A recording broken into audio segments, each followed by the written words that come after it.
Yun, nandito tayo sa May San Simon, Pampanga. Dito natin totos. Ito mga warriors natin. Actually, San Simon lang ba to?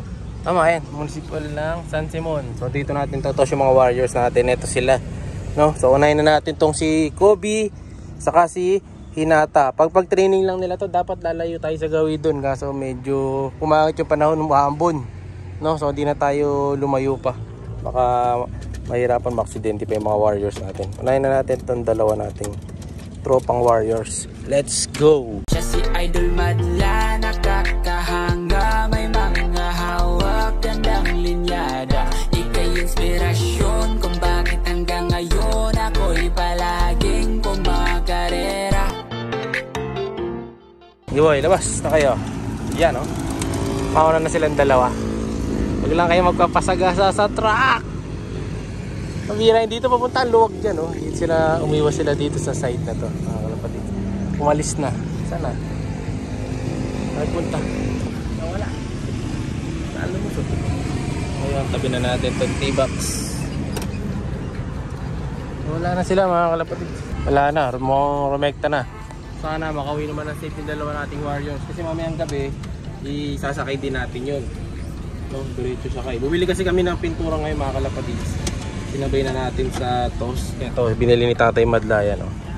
Bumili siya ng kulay silver, saka ng isang kulay blue. Lagay natin mamaya ito sa loob. Ngayon, re-release ko na yung another two. Tupay ko lang muna yung box. Okay, next batch. Ito naman. So, ito pa rin yung team natin dati noong nakaraan mga kalapatids. Yung may nakawala. So, 1, 2, 3, 4, 5, 5. So, dalawa sa likod. Tapos sa taas, tatlo. Ito, sa taas to.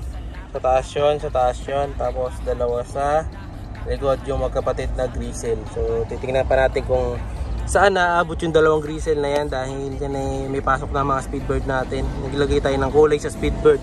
So tinetesting natin yan, no? Test breed. So ngayon, lalabas na natin sila para ma-release. Dito natin naharap sa side. Yan, umiiwas kasi sila sa kabila eh. Okay boy, let's go, labas. Yan, tama pala yung ginawa ko. Dapat pala doon sila nakaharap para doon sila pupunta. Yung kanina dito na alangan eh. Pero ito may dalawang lumilipat eh, bato-bato. Hindi pala sila yun. Ayan na, nag-fly away na. Ayan, punta dito sa likod ko.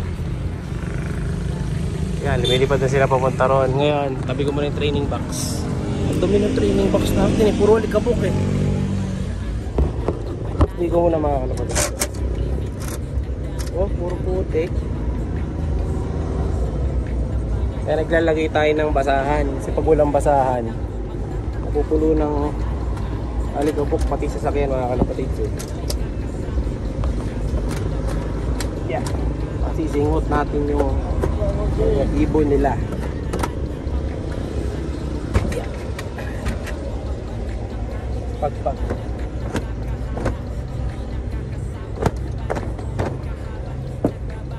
Tapos latag ulit. Lalagay natin ngayon. Yan. Saka natin tatakpan ulit. Yan. Para di umamoy. Meron yung mga tinos natin. Nasaan na sila? Wala na mga kalapatid. Dumiretso na. Maganda nagiging ano nila ngayon. Epekto nung tos.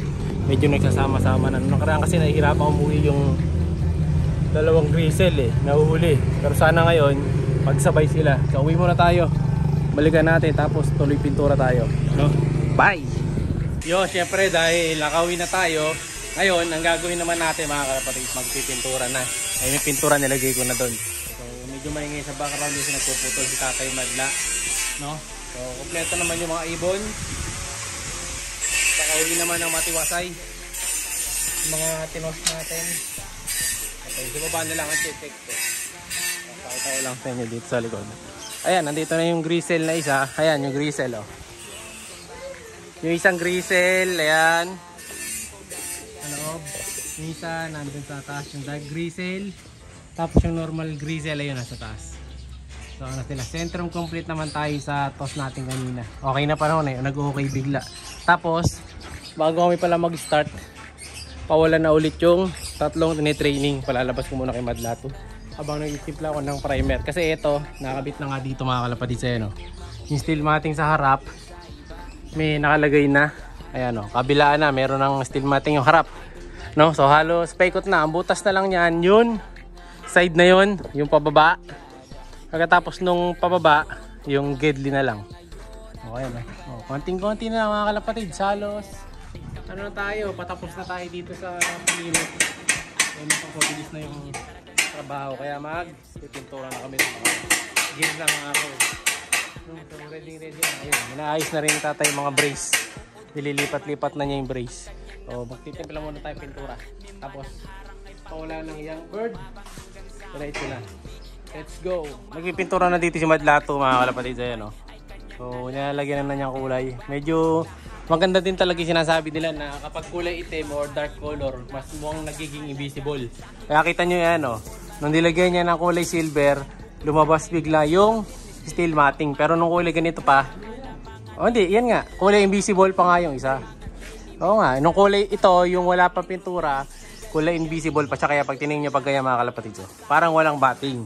Pero nung nilagyan na niya ang kulay gray na primer, ayan o, medyo lumabas na yung steel matting.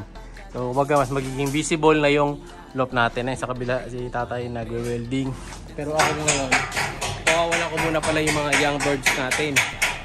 Yung tatlo, sasamantalayin natin na wala masyadong hangin para masanay na yun. Kailangan kasi matapos na yun. Ay hirapan kami mag-training dahil dun sa tatlo sa pag-viewing dito sa likod. Sayang kasi yung araw, lalo may mga kulay na yung mata nila eh. Matanda na. So tatamad na mag-ronda yun pagka na-late pa sila. Kaya minamadali ko na yung training.